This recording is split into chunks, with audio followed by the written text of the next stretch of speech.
Assalamu alaikum wa rahmatullahi wa barakatuhu. Jama'a barkamu da warhaka, barkamu da sake saduwa da ku a cikin wannan channel tamu mai albarka wacce ka fi sani da mai suna Duniyar mu a yau TV. A daidai wannan lokacin ni ne naku Usman Awwal Taraki.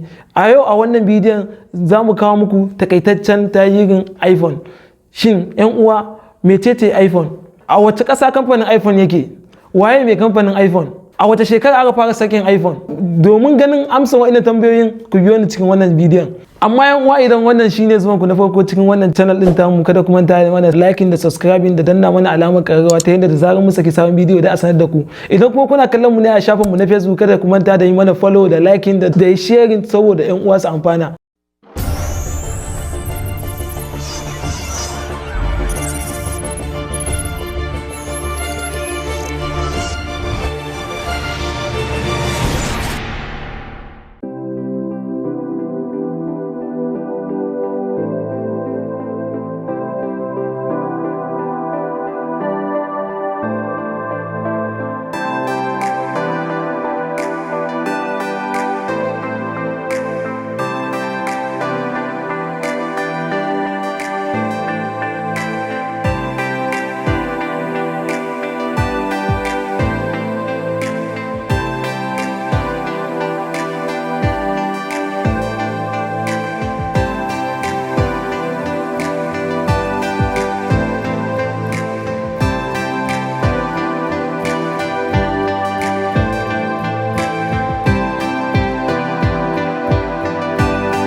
A daidai nan ne muka zo ƙarshen wannan bidiyon. Idan wannan bidiyon ya burge ku, kada ku manta da ajiye mana ra'ayinku a comment section wacce waya ce ta burge ku.